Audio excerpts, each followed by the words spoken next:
compter, ça fait ma 1550e messe. Mais Dieu veut vous rejoindre de la même façon ce soir. Et de la même manière, venez les mains vides. Approchons-nous de lui comme un fils prodigue qui revient vers son père et qui lui dit « Moi, je suis même pas digne d'être appelé ton fils. » Mais lui court déjà vers nous et nous rejoint. Et ce soir, il nous revêt du manteau de sa justice, du manteau de sa bénédiction, du manteau de sa paix, du manteau de son pardon. Ce soir, peut-être que vous êtes venus avec plein de choses sur le cœur. Peut-être que vous avez des vies actuellement qui sont difficiles. Peut-être que vous portez des choses difficiles. Eh bien, c'est pour cet instant que vous êtes entrés dans cette église. Pour que Dieu vienne vous bénir, vienne faire quelque chose pour vous. Il nous dit à tous ce soir qu'il en advienne selon ta foi. Ce soir, nous nous tournons vers Dieu et nous lui disons je crois en toi, j'ai besoin de toi, viens m'aider maintenant, rejoins-moi.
Et dans le cœur de notre Père, l'amour infini du pardon vient de ta grâce, vient de ta grâce en nos misères. Et dans la grandeur de ton nom, viens nous pousser sur notre terre, la douceur de ta guérison.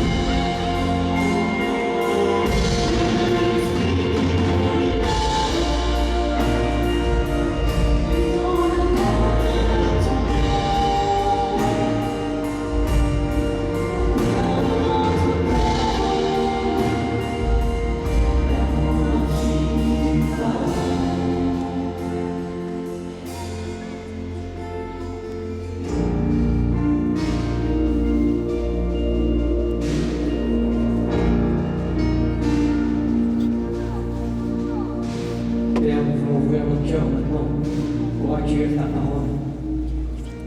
Nous voulons être avec toi, tout disposé à toi. Père, tu nous dis, voici que je me tiens à la porte et que je frappe. Si quelqu'un entend ma voix et qu'il ouvre, j'entendrai. Entre dans nos vies maintenant. Nous voulons t'accueillir. Entre dans nos vies.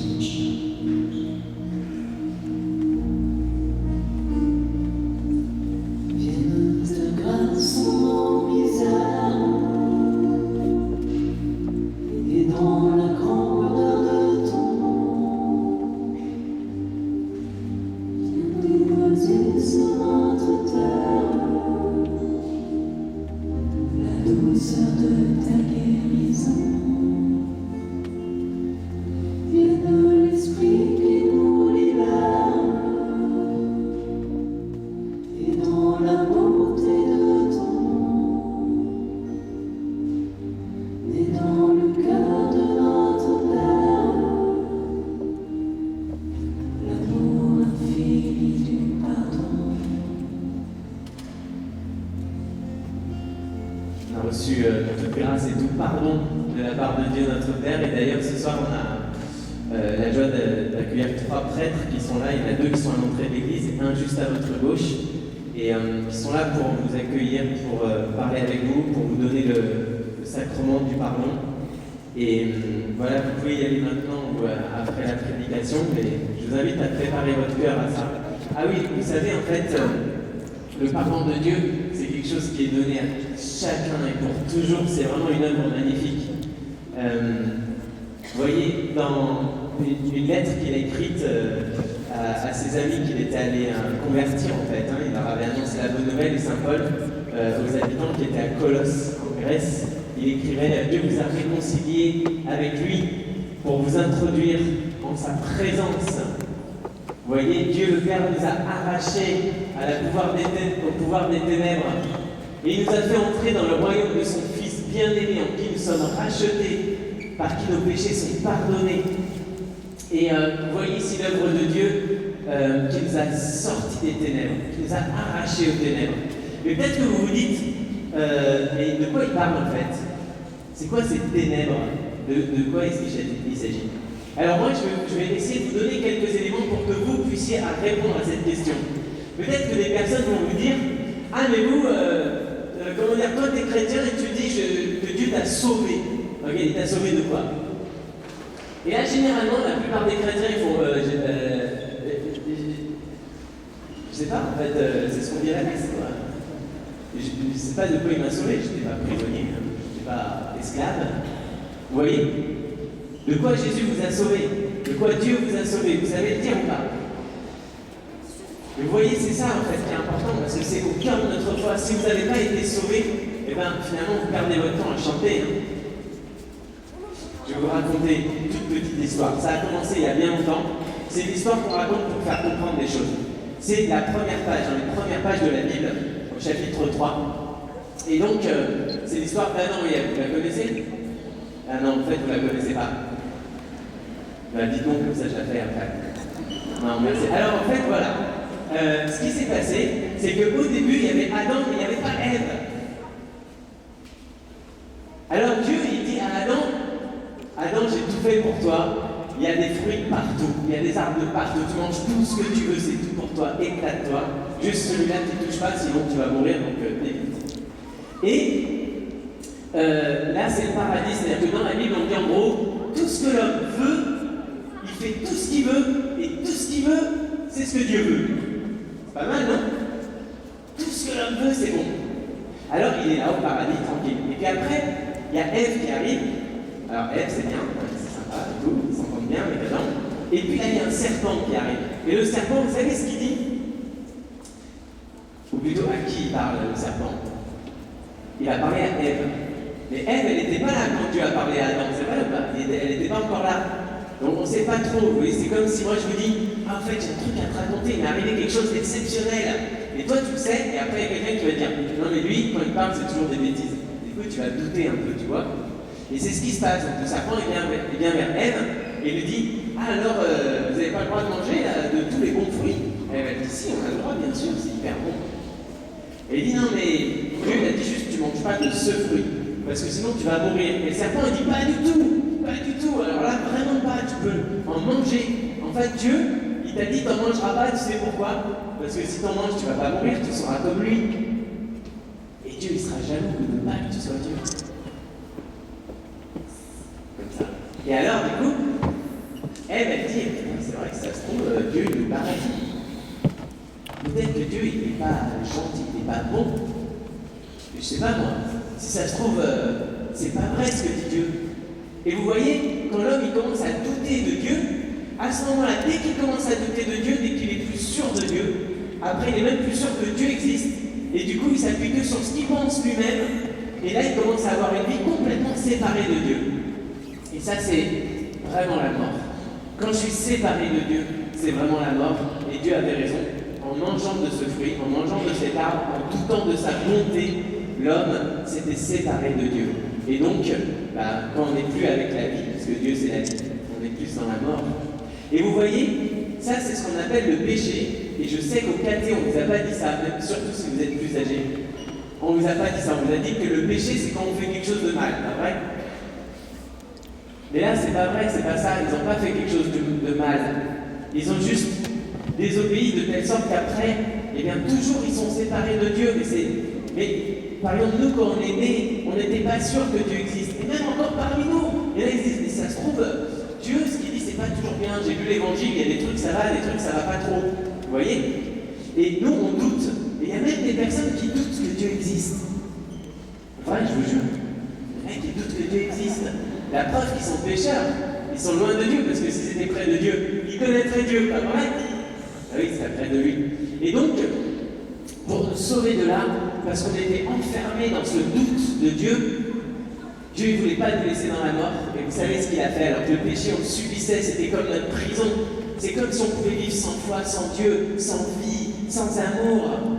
Mais Dieu, il est notre Père, il est notre Créateur, il n'a pas voulu nous laisser là-dedans. Et vous voyez,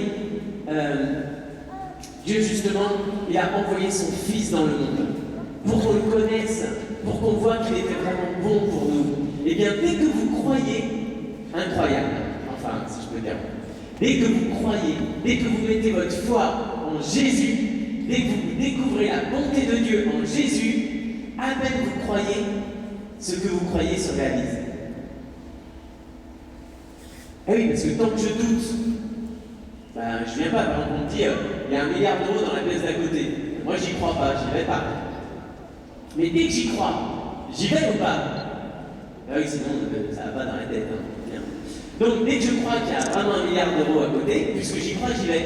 Et puisque j'y crois, j'y vais, et dedans, il y a 1 milliard d'euros. Et bingo.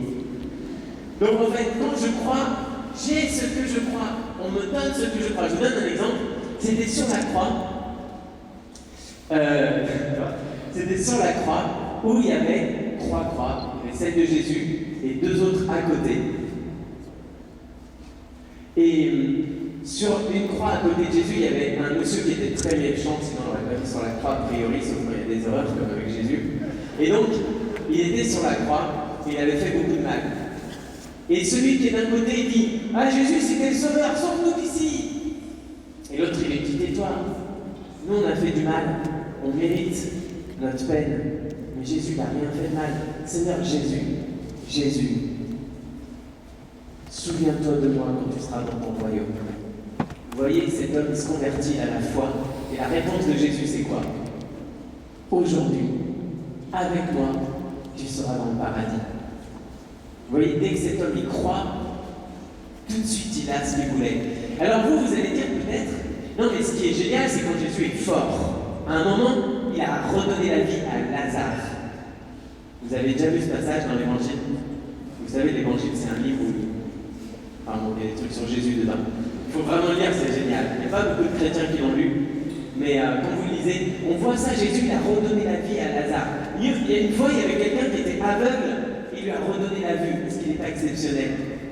Une fois, il y avait une tempête énorme, et Jésus il a apaisé la tempête. Et bien c'est jamais dans ces moments-là qu'il a sauvé l'homme.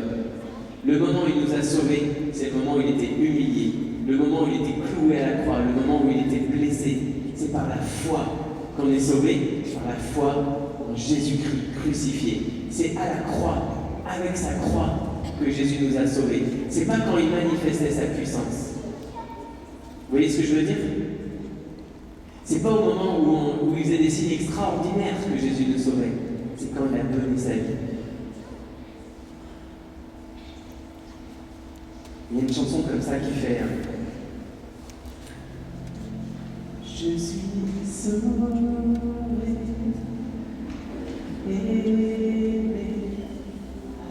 adoré,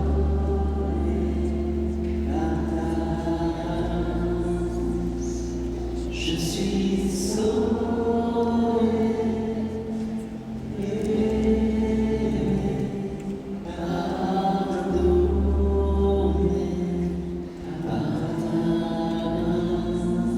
Et voilà, vous voyez, c'est par l'amour de Dieu, par sa croix, qu'on a été sauvés.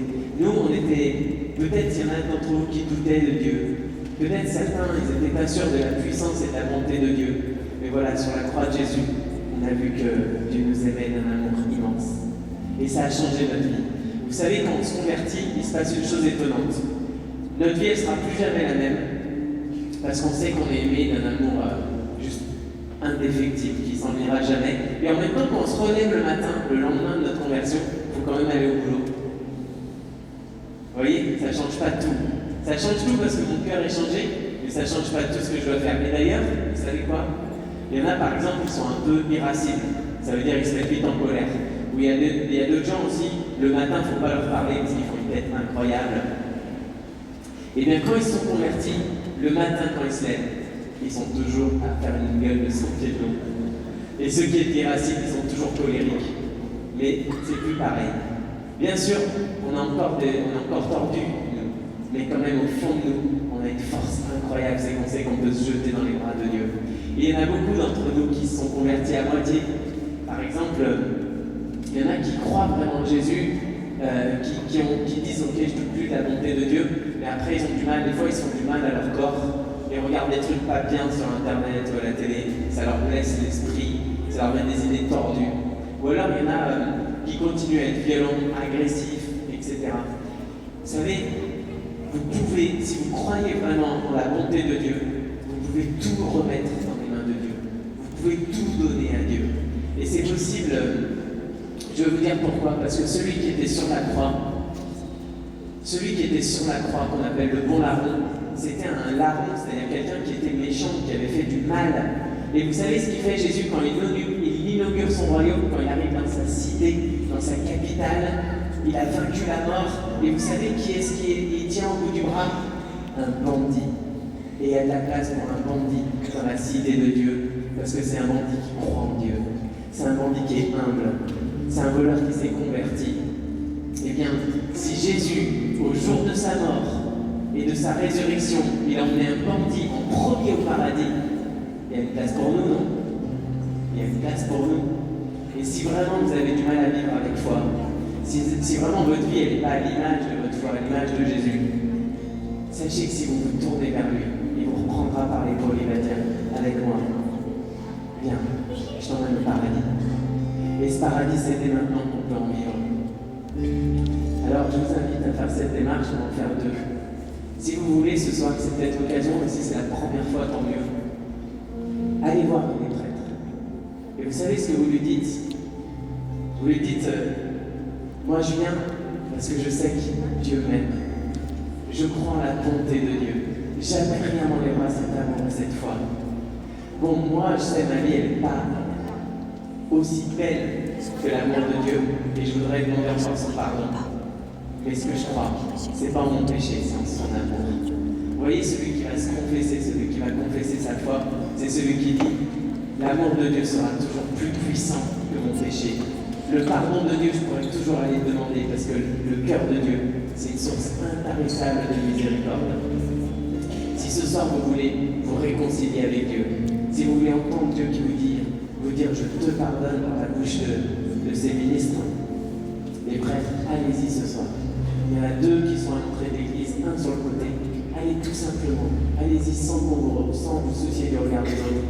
Allez lui dire, non pas j'ai fait des péchés, mais comme j'aime Jésus, comme je l'aime, comme j'aime la bonté de Dieu, et comme j'aimerais qu'il change mon cœur, que vraiment je puisse être libre de tout ce qui m'empêche de vivre comme lui, d'aimer comme lui. J'aimerais faire du bien, j'aimerais être une bonne nouvelle dans ce monde. Et puis peut-être qu'il y en a d'autres ou alors vous pouvez le faire avant de faire une démarche que je vais faire maintenant, et je vous invite à la faire aussi toute simple.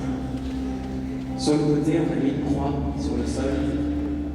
On vous invite à aller vers cette croix et à aller déposer votre front sur la croix. Parce que c'est à la croix que Jésus nous a libérés de tout péché, de tout mal. S'il y a des choses trop lourdes dans vos vies, trop difficiles, s'il y a une espérance qui habite votre cœur, mais voilà, vous en doutez, vous êtes plus sûr. Si vous doutez de Dieu, si tout ça vous voulez signifier à quel point vous voulez changer de vie, vous réconcilier avec vos proches, avec votre femme, votre mari, vos enfants, vos frères et vos sœurs, vos parents, peut-être c'est l'occasion d'aller poser votre front sur la croix. Demandez à Dieu qu'il prenne tout sur lui, qu'il nous libère. Ouais, Seigneur, Dieu notre Père, nous voulons te rendre grâce pour cet amour infini, pour ton Fils Jésus, pour ta bonté. On te demande de nous protéger, de douter de ta parole, de douter de toi. Garde-nous toujours dans la foi, Seigneur. Quel que soit notre âge, quelle que soit notre situation, qu'on soit un voleur, ou qu'on soit quelqu'un qui essaye d'avoir la vie droite, on sait qu'il y a une place auprès de toi, pour chacun de nous.